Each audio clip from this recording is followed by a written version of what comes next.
Aku tidak pernah menyangka, di depan orang-orang yang seharusnya menjadi saksi kebahagiaan kami, suamiku justru menjadi orang yang paling mempermalukanku. Satu tendangan membuat kursiku terlempar dan tubuhku jatuh di hadapan keluarga besar. Semua terdiam. Tidak ada yang menolongku, tidak ada yang membelaku. Dan saat aku berusaha bangkit, dia hanya berkata dingin, "Biar kamu tahu diri." Saat itu, aku tidak menangis, aku tidak berteriak, aku hanya tersenyum. Karena untuk pertama kalinya, aku tahu cara membuatnya panik tanpa harus membalas dengan amarah. Halo semuanya, selamat datang di channel Tante Marsha. Channel yang akan membawa kamu masuk ke dalam kisah-kisah nyata kehidupan rumah tangga yang penuh luka, penuh pelajaran, dan penuh makna. Sebelum kita mulai, jangan lupa untuk like video ini, subscribe channel Tante Marsha, dan tulis pendapat kalian di kolom komentar. Karena dukungan kalian membuat cerita-cerita ini terus hidup dan bisa jadi pelajaran bagi banyak orang. Dan sekarang, siapkan hati kalian karena cerita ini bukan hanya tentang kekerasan, tapi tentang bagaimana seseorang yang dipermalukan memilih untuk bangkit dengan cara yang tak terduga. Namaku Nadia, dan selama 7 tahun pernikahan, aku dikenal sebagai istri yang baik. Tidak pernah melawan, tidak pernah membantah, selalu mengalah. Suamiku, Raka, adalah tipe pria yang keras. Dia bukan orang jahat di mata orang lain, dia sukses, dihormati keluarga, selalu terlihat sebagai sosok yang bertanggung jawab. Tapi hanya aku yang tahu seperti apa dia di dalam rumah. Dari luar, kami terlihat bahagia, rumah cukup besar, mobil ada, kehidupan stabil. Setiap acara keluarga, kami selalu jadi pasangan yang dipuji. Ih, Nadia beruntung banget ya punya suami kayak Raka. Aku hanya tersenyum, padahal aku tidak pernah merasa beruntung. Di dalam rumah, semuanya berbeda. Kamu itu lambat banget sih. Masa gitu aja nggak becus? Istri kok nggak ada gunanya? Aku hanya diam, karena setiap kali aku mencoba menjawab, situasinya akan lebih buruk. Aku belajar satu hal, diam lebih aman. Aku mulai lupa bagaimana rasanya menjadi diriku sendiri. Aku berubah, lebih takut, lebih hati-hati, lebih hilang. Aku melakukan semuanya untuk menyenangkan dia, tapi tetap saja, aku selalu salah. Hari itu, kami menghadiri acara keluarga besar Raka, ulang tahun ayahnya. Rumah penuh, saudara berkumpul, tawa di mana-mana. Aku memakai baju terbaikku, berusaha terlihat baik, berusaha tidak membuat kesalahan. Sejak awal, Raka sudah terlihat kesal. "Kamu lama banget sih siapnya?" Aku hanya menunduk. "Maaf mas, aku tahu hari ini tidak akan mudah." Saat makan, aku tanpa sengaja menjatuhkan sendok.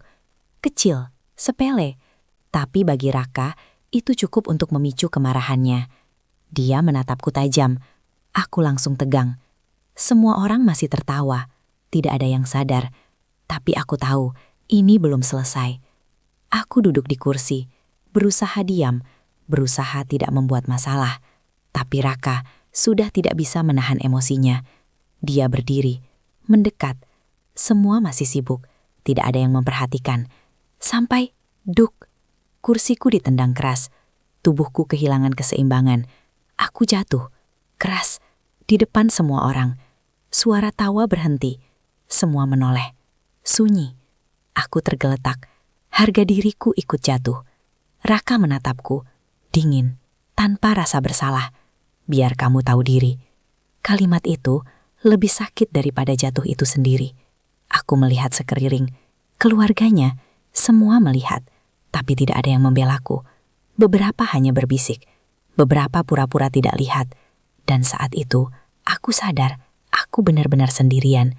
Aku bangkit pelan, tanganku gemetar, mataku panas. Tapi aku tidak menangis, aku tidak marah, aku hanya tersenyum. Dan itu membuat Raka bingung. Aku berdiri perlahan. Lututku masih sakit. Tanganku sedikit gemetar. Tapi wajahku tenang. Aku menatap Raka. Tidak marah, tidak menangis. Aku hanya tersenyum. Dan untuk pertama kalinya, dia terlihat bingung. "Kamu kenapa?" Aku tidak menjawab. Aku hanya membetulkan bajuku. lalu duduk kembali. Semua orang masih diam. Tidak ada yang berani bicara. Aku mengambil gelas air, minum perlahan, lalu berkata dengan suara tenang. Maaf ya semuanya, mungkin saya memang kurang pantas di sini. Beberapa orang mulai tidak nyaman. Ibu mertuaku menatap Raka. Raka mulai gelisah. Nadia, jangan mulai drama.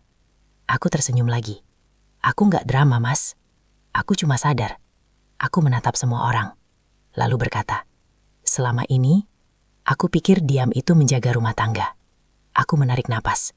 Tapi ternyata, diam itu bikin orang lain merasa bebas menyakiti. Ruangan semakin tegang. Raka mulai panik. Udah cukup, tapi aku belum selesai. Hari ini, aku nggak akan diam lagi. Kalimat itu, pelan, tapi menghantam keras. Dan untuk pertama kalinya, Raka tidak bisa mengontrol situasi. Malam itu, kami pulang tanpa bicara. Biasanya, aku akan minta maaf, walau bukan salahku. Tapi malam itu, aku diam, dan itu membuat Raka tidak nyaman. Kamu, kenapa sih sekarang? Aku sedang melepas anting. Tenang. Kenapa apa, Mas? Kamu beda. Aku tersenyum kecil. Iya, aku mulai sadar. Dia terdiam. Kamu nggak takut aku marah? Aku menatapnya. Lurus. Selama ini aku takut, tapi aku tetap disakiti. Sunyi. Jadi sekarang, aku pilih berhenti takut. Untuk pertama kalinya, Raka tidak punya jawaban. Selama ini, aku diam. Bukan karena aku lemah, tapi karena aku mengumpulkan semuanya. Semua kata kasar, semua perlakuan buruk, semua bukti. Rekaman, pesan, foto. Aku menyimpannya.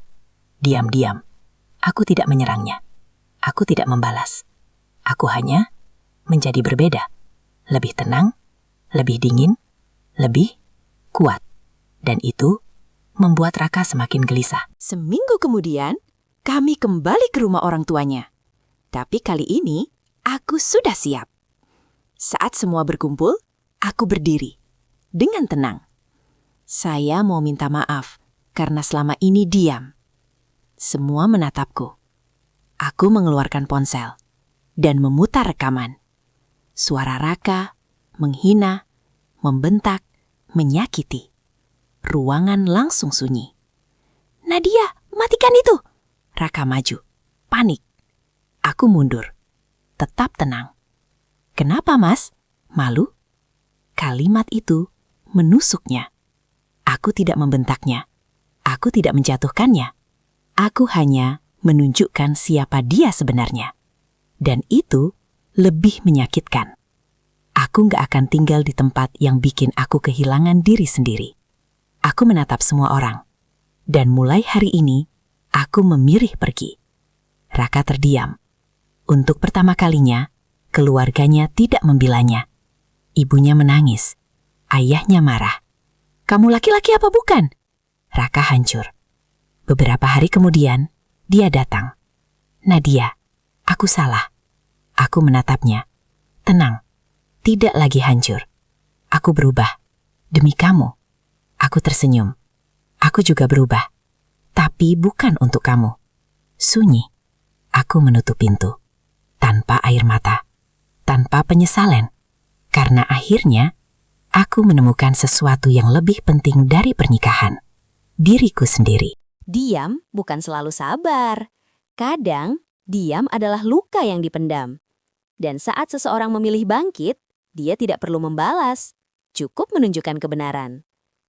Kalau kamu pernah ada di posisi Nadia, ingat, kamu tidak lemah. Kamu hanya terlalu kuat untuk bertahan terlalu lama. Tulis di komentar ya, dan jangan lupa like, subscribe, share. Sampai jumpa di cerita berikutnya di channel Tante Marsha.